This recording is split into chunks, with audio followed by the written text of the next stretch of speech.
mad would you be if you were unjustly named in a lawsuit for $1 billion? Mad enough to file a countersuit? Mad enough to go on a Twitter rampage? Mad enough to call your opponent's lawyer 21 times in 45 minutes saying, "We are going to riot at your house and put your home address on the internet"? Because that's how mad crypto influencer Ben Armstrong, aka BitBoy Crypto, allegedly was last week after being included in the FTX/YouTuber influencer lawsuit. Hey, I'm Josh Sanford, America's attorney. I'm here to give you legal insight into the scandals your favorite YouTubers get into. And boy, I mean, BitBoy, this is a scandal. Let's break down BitBoy's alleged reaction to the lawsuit and the potential repercussions of his behavior. And don't forget to lawyer up if you like this video. I want you to like, subscribe, share, do all the functions. Now, I might be getting a bit ahead of myself. For those of you who don't know, a $1 billion lawsuit was filed last week against many of your favorite financial advice YouTubers like BitBoy Crypto, Meet Kevin, Graham Stephan, and 5 others. This lawsuit claims that the influencers are responsible for the money that multiple plaintiffs lost through FTX because they invested based on advice from the influencers' videos. Now, I don't want to go too much into detail about that lawsuit in this video because I have an in-depth analysis of the lawsuit coming out this Friday. So lawyer up right now by hitting the subscribe button, hit the bell notification button so you don't miss that video. A couple of the influencers have put out responses, but none as brazenly and aggressively as BitBoy Crypto. So let's review some of his statements and the actions that he's taken. From his Twitter page, we have gems like, "Countersuit coming. The lawyers on this case can't possibly be more stupid. I've never had contact with anyone at FTX, and I've never had a ref link. Show me you are dumb without telling me you are dumb. I'm gonna roast these low IQ plebes and their lawyers." And also, here's a better story. A small-time lawyer who looks like a thumb is suing me for promoting FTX when I literally never promoted FTX. Never talked to them once, never received a dime, never had an account, never had a ref link. Now, this is just a small sample of the tweets that Armstrong sent out, with the majority of them targeting the plaintiff's lawyer, Adam Moskowitz. He also posted a YouTube video, like YouTubers do, the link's in the description, in which he denies many times over that he promoted FTX. The denials start about 95 seconds into the video. He tells the story of one of the other YouTuber defendants, he doesn't say who, calling him and telling him, "Hey, we need to jointly plan together to defend the lawsuit." BitBoy says that his plan is he didn't do anything wrong and he doesn't have anything to hide. Now, let me pause there and say this. He's making a great point. If you read paragraph 152 of the lawsuit, the plaintiffs allege that Meet Kevin, Graham Stephan, and Tom Nash have all scrubbed their YouTube channels of all their past praise of FTX and SBF. But do you know who the plaintiffs did not allege scrubbed his channel? Ben Armstrong, BitBoy Crypto. And Ben denies that he ever made any plugs for FTX. And there are no plugs on his channel. Now, the plaintiffs have a real problem with their case against BitBoy Crypto. Now, back to BitBoy's video. He goes on to say at 3 minutes and 40 seconds of the video, "You defamed me." Now, to be clear, defamation is a technical legal term, and it's not actionable unless BitBoy can demonstrate that he has suffered actual harm. Almost always, this is the loss of money or the loss of opportunity. It's likely too early at this point to say that that has happened here. But then the video takes a darker turn because at 5 minutes and 15 seconds in the video, he says, addressing the plaintiffs in the lawsuit, and actually, as it sounded to me, their lawyers also, "I hope you're ready for me." Now, that's vague. It doesn't mean anything in particular, but it's definitely supposed to be like a blustery threat.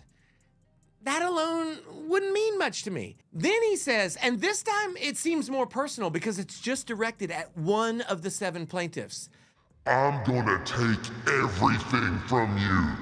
Okay, well, that's a bit much.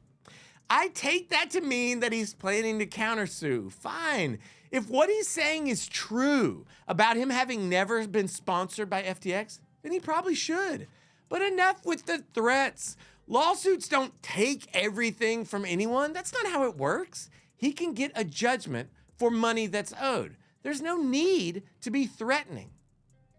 His YouTube video, however, is definitely a great example of the tip of the iceberg, apparently, allegedly, because according to a filing that the plaintiff's lawyers made with the court on March 20th, things got way, way, way worse. The plaintiff's lawyers asked the court for a special time-sensitive call for a court appearance by Zoom, and they made wild accusations against Ben Armstrong. Here's what they accused him of in the court filing. Being a YouTuber with more than 1.5 million subs. Well, actually, that's not so bad. But as of yesterday, he actually had 1.45 million subs. Now, I'm not trying to be critical. Just saying. They say that he made endless phone calls, tweets, and emails to him privately talking about Garrison. Well, this is obviously false. Nothing is endless, okay? I hate exaggeration in court filing. It makes you look pathetic. He made insulting and threatening posts on Twitter, YouTube, and other social media, and his behavior is escalating. Now, no one should ever use social media or any electronic communication to threaten. Or heck, people really shouldn't threaten. It's criminally illegal, and there's a record of it forever if you do it electronically. That record is called evidence, so don't do it. But what does it mean to say that things are escalating? I don't know. It's vague. Next, they say that he called plaintiff Garrison's lawyers 21 times in 45 minutes. That's not okay. Look, you can be mad. And maybe you're right to be mad. And it seems like Armstrong BitBoy is justified. But come on. 21 calls in 45 minutes? Allegedly. Now, I have reviewed the evidence, and it isn't crystal clear that it was BitBoy, but it does seem like it.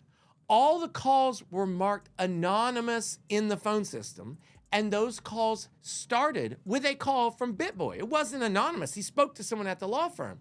So it looked bad for him. He left threatening voicemails.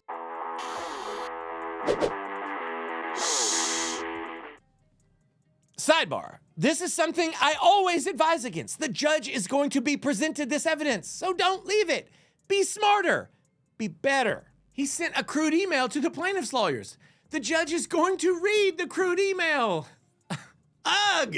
Let me refer you back to my previous sidebar. This is something I always advise against. The judge is going to be presented this evidence, so don't leave it. Be smarter. Be better. Ben Armstrong, I guarantee that your mom raised you better than that.